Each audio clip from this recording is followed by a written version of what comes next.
Ahora sí, ya estamos en diferido, porque por situaciones que estamos en remodelación del templo, obviamente no se pudo llegar a armar todo lo que significa la transmisión y todas esas cosas. Pero vamos a procurar, con la ayuda del Señor, grabar para que luego en diferido se pueda subir a internet como normalmente lo hacemos, ¿sí? Dijimos que la mente estaba lista y el corazón dispuesto. Eso es lo que más necesitamos. Mente lista, corazón dispuesto. El tema que vamos a tocar ahora se llama Cuando el miedo te quita todo. Cuando el miedo te quita todo. Y yo necesito que presten atención, porque si ustedes obviamente son gente de fe, ustedes son gente de fe, seguramente no van a tener ese problema del miedo. Pero vamos a suponer que alguno está flojito de papeles, como dirían nuestros hermanos gitanos. Está flojito de papeles y por ahí tiene miedo. Y esta palabra, ¿quién te dice le acomoda a los jugadores y le deja los papeles en regla? La idea es siempre equipamiento. Por eso, cada vez que recibimos una palabra de parte del Señor, pensamos en eso, en equipamiento. Y si usted de pronto dice, no, yo gracias a Dios, mi fe está fuerte, estoy bien. Alguien que usted conoce quizás no esté tan bien, y esta palabra puede ser una herramienta para bendecir a esa persona. A todos nos pasan cosas, a todos. Unas más graves, otras menos graves, unas leves, otras no tanto, pero a todos nos pasan cosas durante todo el tiempo de la vida, mientras dura la vida. Cuando no sabemos cómo resolver esas cuestiones o situaciones de vida, ahí es donde comienzan a operar distintos espíritus en el mundo espiritual de maldad. Uno de ellos es el espíritu de miedo y de terror. Son espíritus inmundos. Usted no ve a nadie, pero algo está pasando que usted se siente muy, pero muy atemorizado.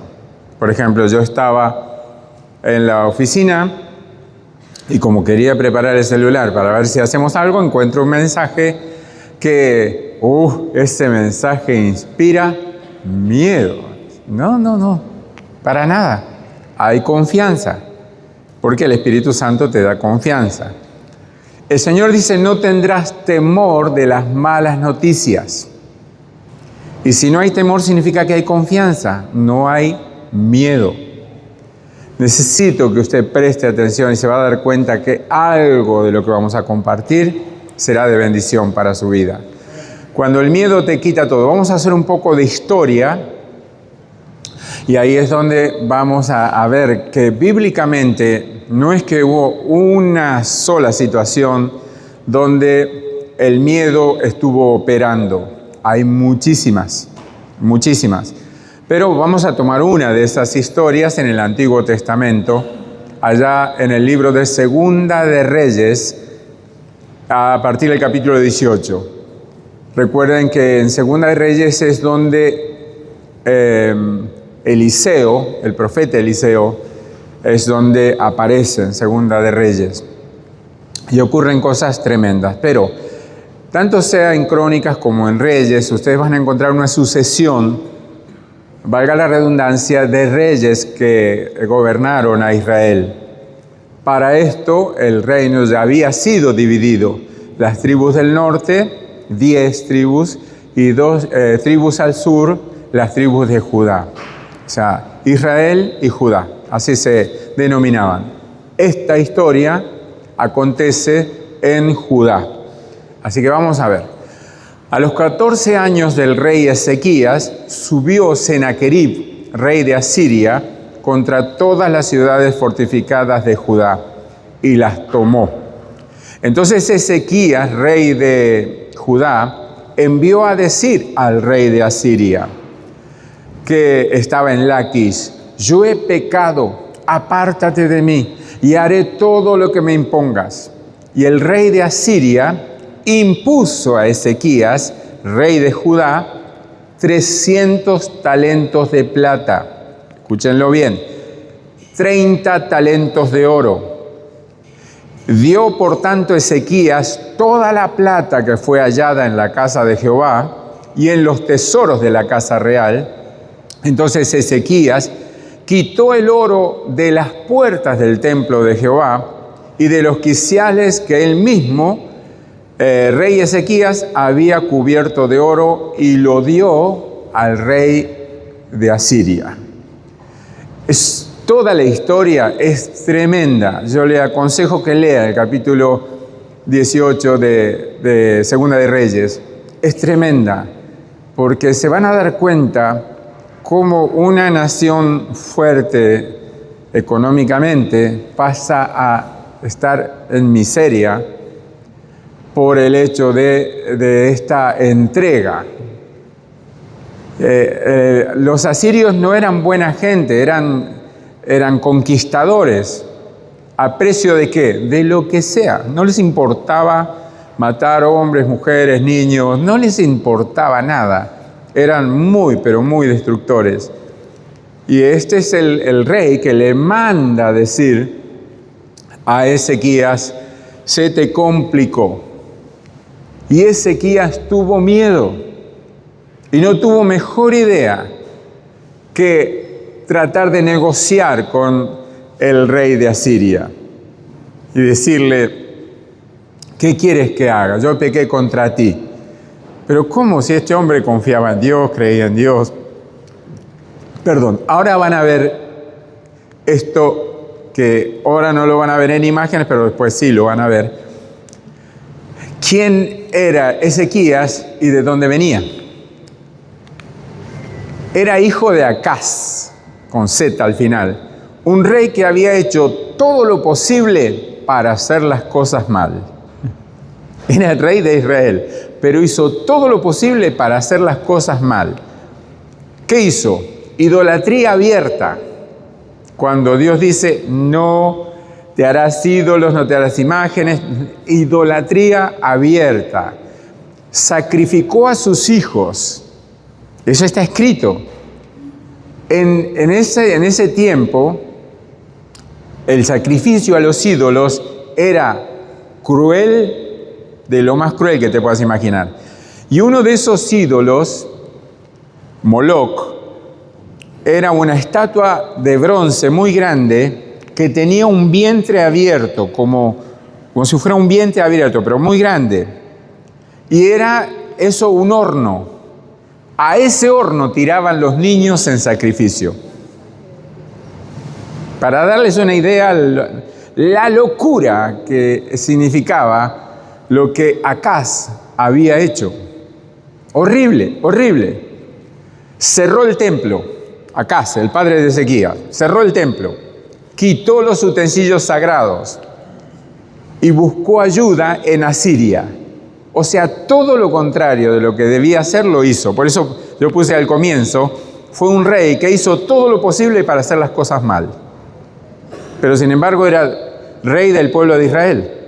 No entra en la cabeza, ¿verdad? Bueno, esta maldición Israel se la buscó.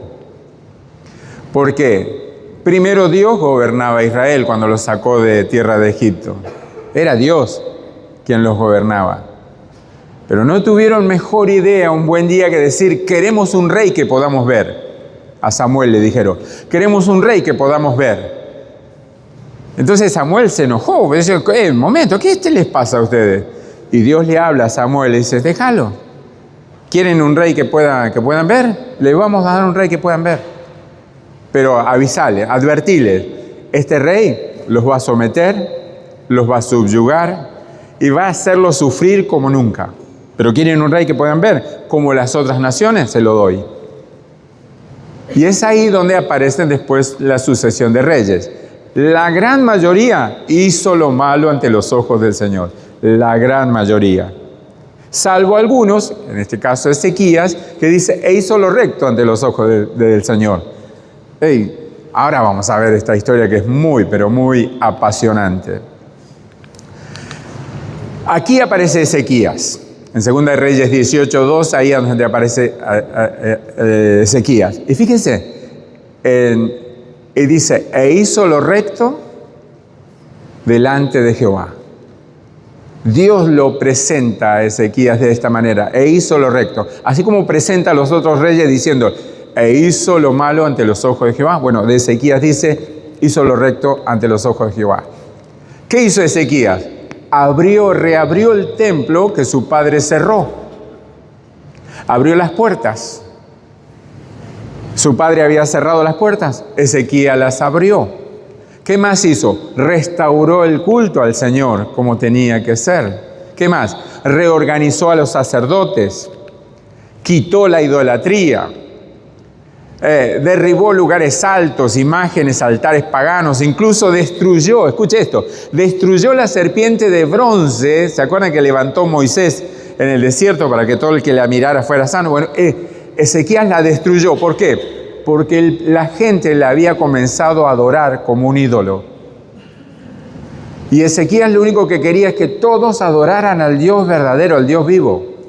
O sea, hizo lo recto ante los ojos del Señor. Confió en Dios. Ezequías no era perfecto, pero Ezequías era un hombre de fe.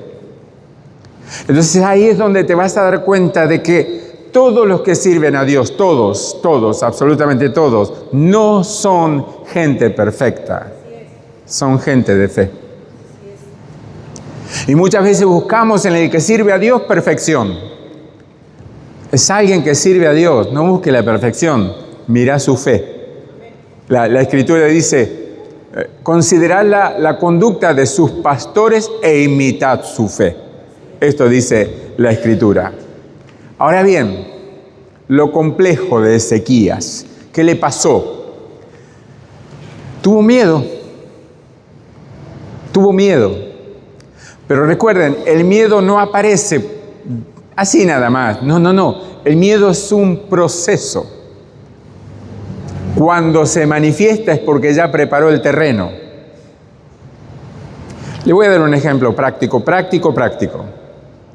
Usted debe sus impuestos, no puede pagar la casa, la hipoteca, el préstamo, lo que sea. Y de pronto le llega una carta que le dice, si no paga dentro de 30 días, le vamos a rematar la casa. Está preparando el terreno. A los 30 días todavía falta, no pasa demasiado. Pero a los 5 días le llega otra. Y después a los 10 días le llega otra. Y cuando quiere acordar, ya se va aproximando la fecha, ahí es donde se manifiesta el miedo. Así es como funciona. Se lo voy a poner con una enfermedad. Siente un síntoma. Va al médico. Creo que vamos a hacer otro chequeo. A algo le suena con que, ¿por qué necesitan otro chequeo? Y después otro chequeo. Y cuando quiere acordar, ¿será cáncer? ¿Será algo? El miedo comienza a operar. ¿Para qué? Para que usted abra las puertas y lo deje entrar. El miedo es muy astuto, muy astuto.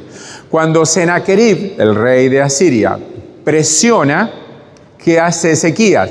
Cede y entrega riquezas, el oro del templo.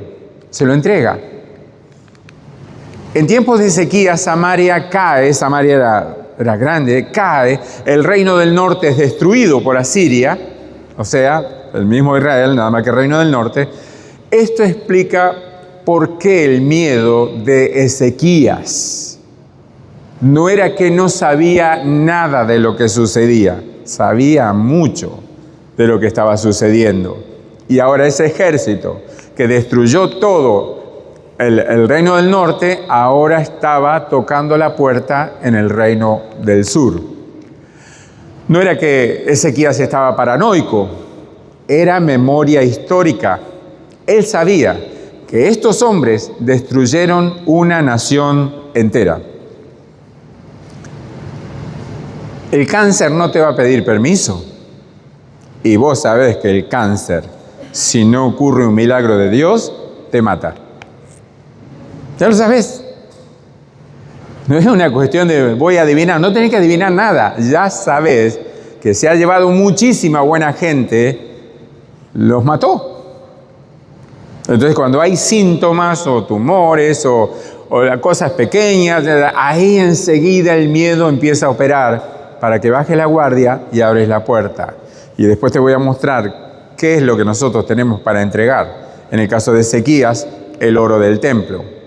Ezequías era un hombre que vino de una casa rota, heredó ruinas espirituales, intentó hacer lo correcto, tuvo grandes victorias, pero también momentos de miedo.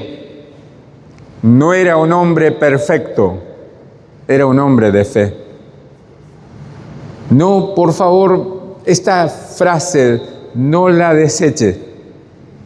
No busque perfección en los hombres, busque fe. Busque fe. Ezequías era un hombre de aproximadamente 39 años y estaba viendo a la superpotencia destruir naciones. No era un jovencito, pero ya era un joven maduro. Él estaba viendo Jerusalén rodeada, él estaba recibiendo presión política total de parte de los que estaban ahí con él, de la corte. El miedo ya no era personal, era nacional. Era nacional. Y aquí estaban las amenazas psicológicas. Hay un personaje, cuando ustedes leen la Biblia se van a encontrar, era el Rabsaces, así lo van a encontrar. El Tartán, van a encontrar 3 o 4 nombres que son, ¿y esto qué es? Bueno, son puestos políticos, pero este Rabsaces era el portavoz, era el encargado era la voz del miedo. Era el enviado del rey para producir miedo a aquellos donde el rey quería conquistar. Bueno, todo esto estaba sobre la cabeza de Ezequías. Todo esto. Cuando el miedo habla más fuerte que la fe, aún los hombres que aman a Dios pueden tomar decisiones equivocadas. Hay momentos críticos en la vida de muchas familias, en la vida de todas las familias podríamos decir, pero en el 90% por lo menos, que es el momento de la partida de un ser querido.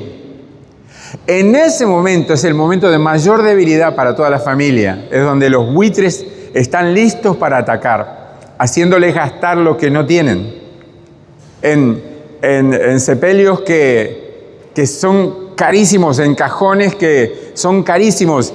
Y como la familia está tan abierta, tan dolida por lo que le pasa, caen en la red en los brazos de los buitres y terminan haciéndole pagar por lo menos 10 veces más de lo que deberían pagar. Por eso siempre es prudente tener un consejero, alguien a quien preguntar antes de decidir, porque esa persona no está pasando ese momento, puede ver mejor o puede orientar mejor a cómo se deben hacer las cosas. Ezequías no era un cobarde, era un hombre bajo enorme presión. Hay muchas personas que me preguntaron, pero pastor, ¿a usted se lo ve tranquilo? Sí, que esté tranquilo no significa que no procese una cantidad enorme de presiones sobre mi cabeza. Eso no significa que no la procese. Obvio que yo no voy a abrir mi corazón delante de todos y mostrar. No, eso lo hago delante de Dios. El único que me puede fortalecer en momento de crisis y de presión es el Señor. Mi socorro viene del Señor. Ahora, no es que no necesite de la gente, porque eso sería un error. No es que no necesite de la gente, pero yo no puedo volcar toda la presión que tengo sobre la gente que debe aprender a sobrellevar cuestiones hasta llegar al nivel de poder soportar lo que aparentemente es insoportable. Pero bueno, aquí estaba Ezequías. Mucha presión, muchas cuestiones y una realidad inobjetable. La ciudad estaba rodeada. No de uno, de miles de soldados. ¿Complicado? Complicadísimo. Y los sitios, se llamaban sitios entonces, no eran de un día, eran de meses y aún años. Los más prolongados era porque la ciudad tenía suficiente para autoabastecerse. Pero las ciudades que no tenían autoabastecimiento se entregaban, se rendían. no podían luchar. Y Ezequías, a pesar de tener, tuvo miedo. Pero yo creo que Ezequías no tuvo miedo por él. Tuvo miedo por el desastre que estos sanguinarios iban a provocar en familias enteras. Tuvo miedo porque sabía que no iban a perdonar a nadie. Ahora, vea esto por favor. Encima, vieron, acá en Argentina decimos sobre llovido mojado. Encima que tiene semejante problema con un sitio muy largo, Isaías viene de parte de Dios a decirle: ordena tu casa porque morirás y no vivirás. O sea, con semejante presión natural, espiritual, de pronto viene Isaías a decirle eso. Ya más presión era, no podía soportar. Entonces Dios, Él hace y se pone a llorar y a clamar al Señor. Y Dios, cuando Isaías estaba ya saliendo del lugar, en el patio, Dios le habla a Isaías: volvé y decile a Ezequías que le añado 15 años más. Y ahí después, en 3 años, nace Manasés, que sería el sucesor de él. Pero ordena tu casa porque vivirás y no, morirás y no vivirás. Ya, por favor. Muchas veces las batallas públicas y las batallas privadas llegan en el mismo tiempo. Lo que pasa por fuera y lo que pasa por dentro. En ese momento se da cuenta que no sabes dónde meterte, porque no hay humanamente nadie que pueda resolver la semejante dimensión del problema. No hay. Y aquel que no ha tenido un poquito de equilibrio en buscar al Señor, en confiar en Dios, haber creído en Dios, cae bajo el yugo del miedo y termina de la peor manera. Ahora, miren esto, por favor. Me hubiese gustado mostrarle la pantalla, pero no. Mire esto. ¿Cuánto es el estimado en tesoros que Ezequías le entregó al rey de Asiria? Recuerden que hay muchos talentos. Vea esto. Vamos a sumar. En plata, le dijo, en plata y oro. Bueno, en plata eran 10.200 kilos de plata. 10 toneladas de plata. Al valor de 1.000 pesos el kilo, de $1.000, perdón, eran 10 millones de dólares aproximadamente. En oro, 1 tonelada de oro. 1 tonelada. A valor de $105.000 el kilo, eran 107 millones de dólares aproximadamente. Una fortuna tremenda. Y no tuvo problema de dársela a aquel enemigo que venía a presionarlo. El miedo puede hacerte pagar precios desproporcionados por una paz que nunca llega. Pagó más de 100 millones y aún así el rey de Asiria volvió. El miedo siempre promete: entrégame esto y tendrás paz. Pero luego viene a pedirte más. El miedo no es que te va a dar algo. No viene a visitarte, viene a instalarse. Por eso es que hay personas que viven de deuda en deuda, no paran de tener deudas, no paran. Y cuando no pueden pagar una, van a sacar otra, y así bien, no funciona así. Tienen que aprender a parar las cosas para no seguir mal. Hoy no tenemos ejército físico sitiándonos, pero sí tenemos huestes espirituales de maldad haciendo la misma tarea. No los vemos, pero ahí están. Y hay personas que están solas en una habitación o están acompañados y sin embargo están con el mismo problema.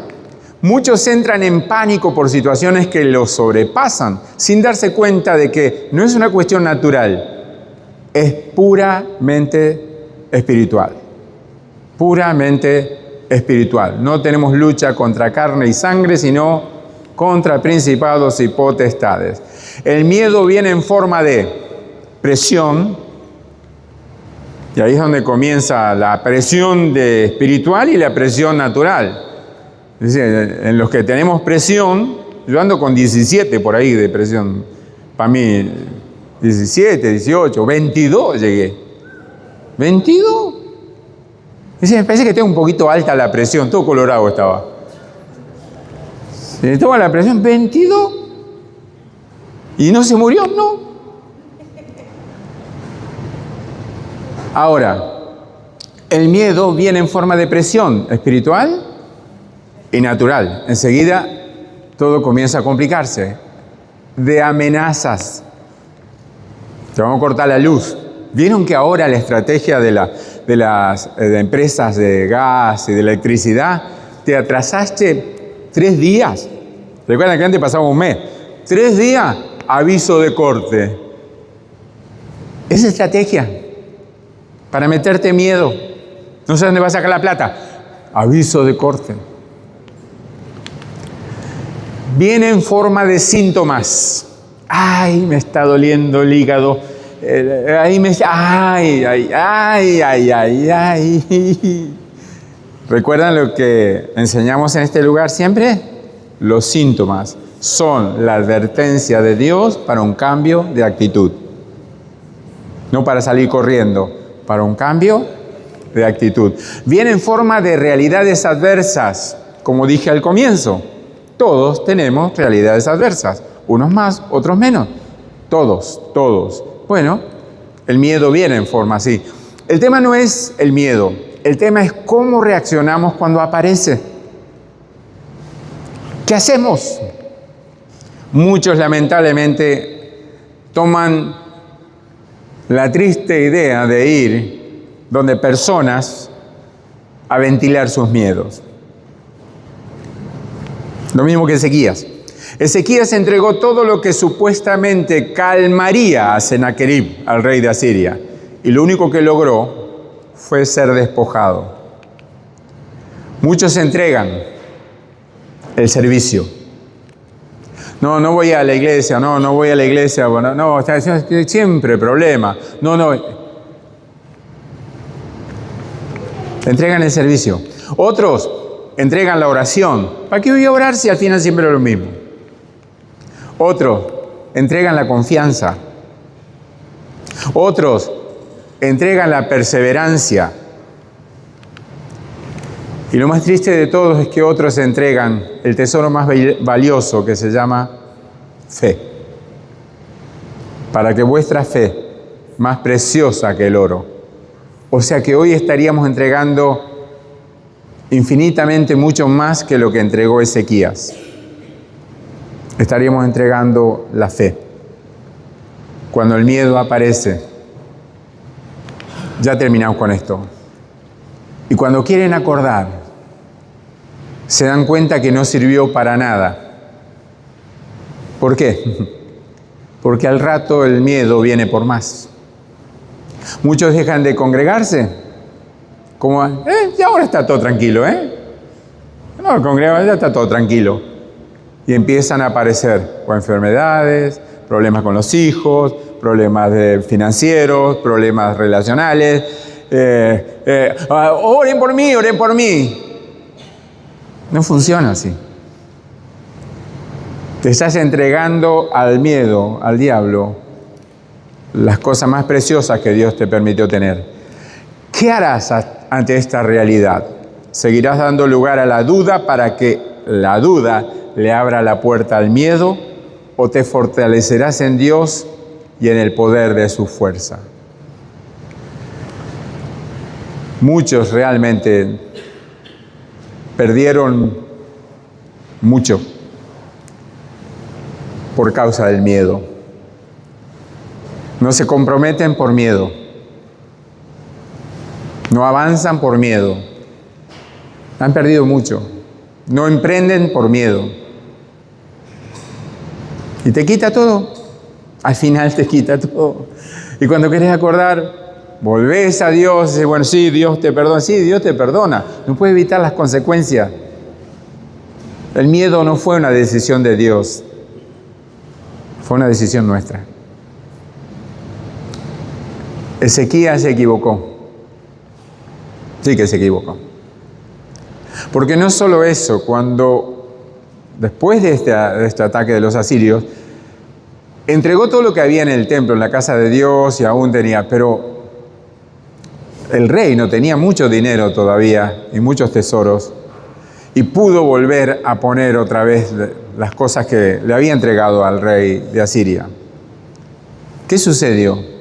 Vinieron los babilonios a decirle, qué bueno que te recuperaste, qué bueno que te recuperaste. Y fíjense esta necedad, esta locura, le abrió la puerta de sus tesoros. ¿A quién? A los babilonios. ¿Cómo terminaron? Esclavos de los babilonios. Ventilamos ante personas equivocadas lo que solo Dios debe saber. Procura que los tesoros de tu vida permanezcan en Dios, no los ventiles. Porque el diablo tarde o temprano va a venir a buscarlos. ¿Cómo salimos de esto? Es simple. Yo primero debo reconocer que en menor o mayor medida tuve miedo. Y le tengo que pedir perdón al Señor. Porque si hay miedo, no hay confianza. ¿Qué hacen los niños cuando hay trueno fuerte? Se meten enseguida ahí donde el papá, la mamá o el que esté en casa, porque tiene miedo. Y uno lo abraza. ¿Y qué le dice? Tranquilo, no te preocupes. Porque sabemos que siempre hubo trueno y que van a pasar. ¿Te crees que Dios no sabe que hay truenos sobre tu vida y que van a pasar? ¿Por qué en vez de andar buscando gente, no vas a los brazos del Padre? Póngase en pie, por favor. Vamos a hacer una oración para luego pausarla ya, la grabación, y que la gente pueda disfrutar el video cuando lo puedan subir. Padre, en el nombre de Jesús, yo ruego tu gracia, tu favor, la unción del Espíritu Santo para que todos aquellos, Señor, que de alguna manera han tenido miedo, lo reconozcan, por lo que sea. Tú lo sabes y ellos lo saben. Y quizás han entregado también sus tesoros ante la demanda del miedo. Quizás. Y ahora, Señor, yo te pido que los convenzas que fue un error y que deben pedir perdón por eso. Ayúdalos, Padre, ayúdalos en el nombre de Jesús. Por favor, usted que está ahí, repita conmigo, todos los que estamos acá también. Y hay algo en su corazón, hágalo, hágalo. Padre Dios, yo reconozco que soy uno más de los que ha sufrido ataques, presión, síntomas, y de alguna manera el miedo golpeó la puerta de mi vida y de alguna manera lo escuché y entregué mi servicio, entregué mi confianza, entregué la perseverancia y, lo más triste, entregué la fe. Te pido perdón, por favor, Señor, perdóname y dame la oportunidad de recuperar aquello que el diablo me quitó, que el miedo me quitó. Ayúdame, Señor, tú lo puedes hacer posible. Por eso te lo pido, te lo ruego.